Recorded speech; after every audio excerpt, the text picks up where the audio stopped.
What's up, guys? I finally got to come back to make a playoff prediction video. What an exciting time of the year. Finally, the NBA playoffs, the NBA play-in is all set and done. Those first play-in games, man, were they amazing. All right, the first game I'm going to predict is between the Knicks and the Hawks. Of course, you guys know Knicks, my favorite team. And this is going to be surprising to you guys, but I'm predicting the Hawks win this series in 6. This might be surprising, but I'm thinking about the Knicks' inconsistency issues that they've had over the season with Mike Brown and their defensive identity issues, Mikal Bridges being very inconsistent and inefficient at times. I think Jalen Brunson is going to play amazing, but I remember in the Western Conference Finals how much Karl-Anthony Towns struggled. I think he's going to struggle in this series, being that Onyeka Okongwu is one of those defensive anchors on the Atlanta Hawks side. Also with Dyson Daniels, who's going to be a threat to the Knicks. I think Dyson Daniels is going to be a big X factor for the Hawks. He's been playing amazing as of recently.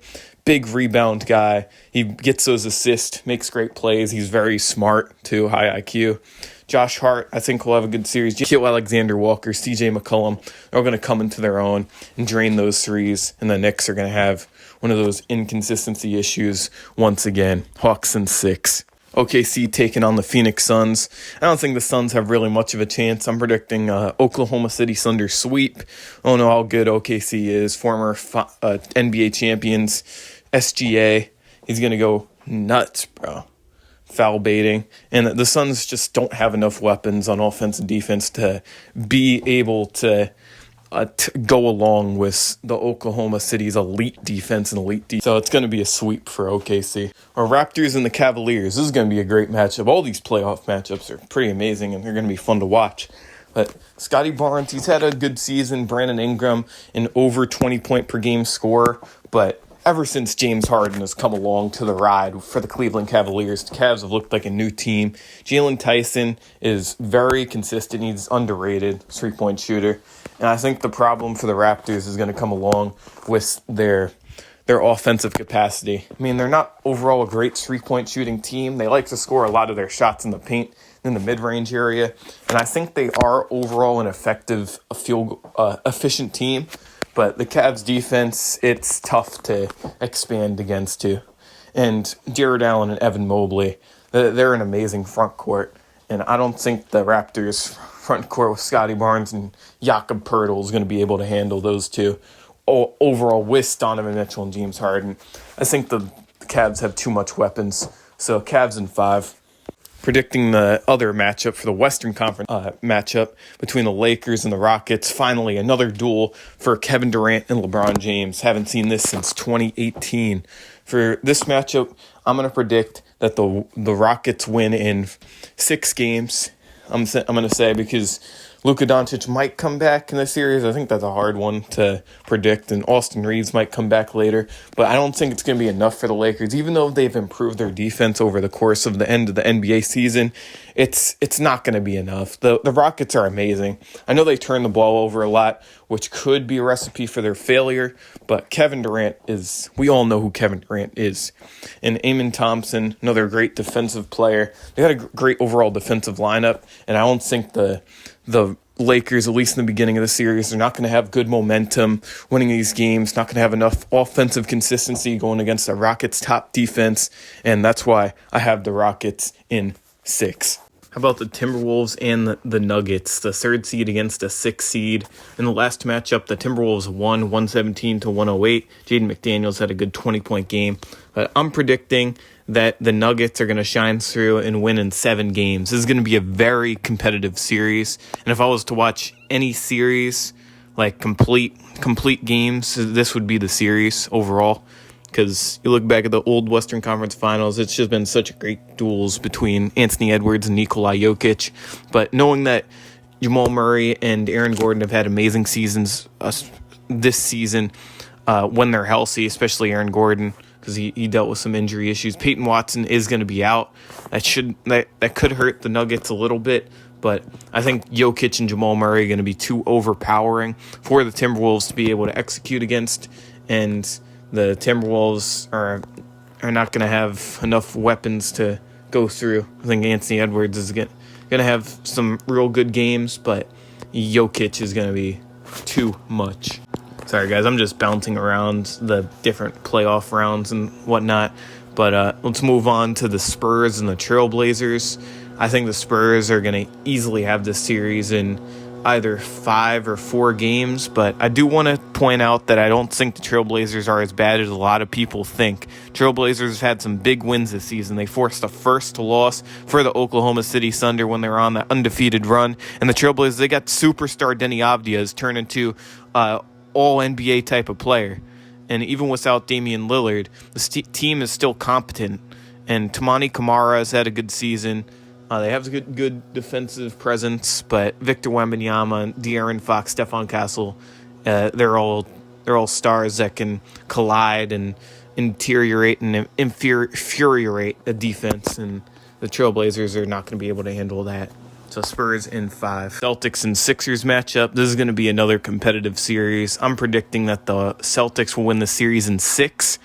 Jason Tatum, ever since he's came back, he's been working really hard to get back into his rhythm, and I think he's found back into his rhythm. He had a good 20-point game, and that first game he played against the Mavs, he didn't play all that terrible for a first game coming back from an ACL tear. And Jaylen Brown, of course, the all-NBA season that he's had, deserves more recognition for MVP candidacy.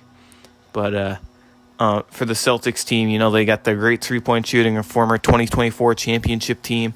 And I think the Sixers with Embiid in and out, I mean, hopefully we get to see him play. I think it will be maybe go to 7 if depending on how much Joel Embiid plays. But we'll see about that. I think the Celtics defense, offense, it's great. You know, the elite three-point shooting is going to come through. So Celtics in 6. Pistons against the Magic. I know Cade Cunningham is expected to come back soon. I think the Pistons are going to win in 5 games. I think Paolo Banchero is going to have one good game. But the Pistons defense is overpowering. And, I mean, I don't really know too much to see from the Magic, especially when Franz Wagner is healthy. I know he came back recently, but he still struggled to find his rhythm. Even though the Magic got a big win against the Charlotte Hornets, that doesn't influence me that they're going to have a more competitive series than I initially saw it. I still think it would be more competitive with the Charlotte Hornets. I would have liked to see the Hornets win, but the Magic got it done. And the Pistons, you know, they've been the all-star team all season long. And with that elite defensive presence, they're playing like an elite Pistons team in Detroit. The Pistons, I mean the Magic, they're going to get locked out. And Paolo Banchero is not going to have an effective series. I don't think Bane is going to play that good. I just think the overall Pistons defense is going to be locking down the Magic. Moving on to the Western Conference semifinals, got the Oklahoma City Thunder against the Rockets.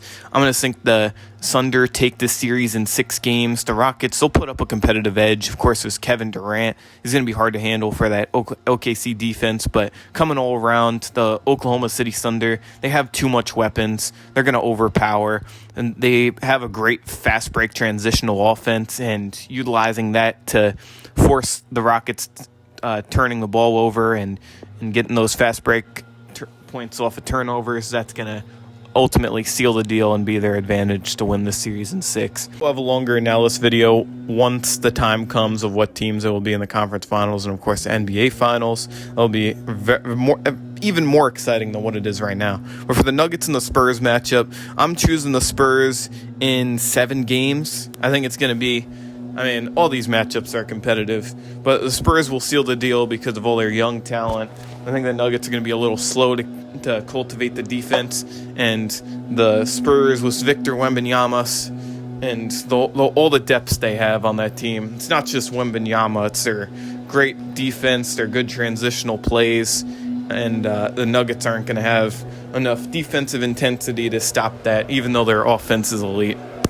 For the Pistons-Cavs series, I'm going to predict the Pistons in 6 games. Pistons defense is too elite for the Cavs to... I know they have a great defense. I know James Harden has been excellent ever since they required him since the All-Star break. But you look at the Cade Cunningham as a Detroit Pistons. Cade Cunningham is a leader. Once he comes back from that lung collapse, he's going to fix this team up, and they're going to be going to the conference finals in 6 games. And for the Hawks-Celtics, I don't think the Hawks' great energy and their overall great play is going to extend them that far. The Celtics' overall playoff experience is going to take them over the notch, and the Celtics win that series in 5 with Jason Tatum and Jaylen Brown leading the charge. And then going to the Eastern Conference Finals, we got the Celtics and the Pistons. I'm going to say the Celtics take this in 6 games, and it's going to be a hard defensive game. But I have to say, I think the Celtics' offense is a little more top-notch than the Pistons, and their depth is a little bit better. I think Sam Hauser, Peyton Pritchard is going to come out hitting them threes, and the Pistons, as much as their great playoff run lasts, it's not going to last long enough. Celtics heading to the finals, going to take on, I'm going to say the Spurs beat Oklahoma City Thunder. This sounds nuts. This might sound crazy. But the Spurs have had the advantage in the regular season. I know the playoffs is totally different than the regular season. But the Spurs, they've had this spectacular season riding all the way. And I think their momentum is going to carry them. And you can't underestimate Harrison Barnes' playoff experience and his mentorship to this team. Oklahoma City Thunder, I know they're an elite team. But the Spurs get it done with Victor Wembanyama. Because how do you stop Victor Wembanyama? You just can't do it. The Spurs-Celtics is my NBA Finals prediction, and this is going to be the all-time NBA Finals classic.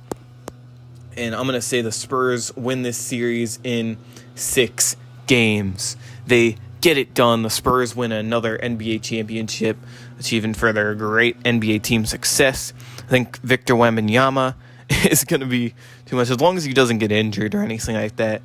De'Aaron Fox is going to be able to navigate inside that interior, and Kata is not going to be able to. He doesn't have much playoff experience. I don't know when Vucevic is expected to come back, but I think Vucevic is a little slow. He's not the most versatile center.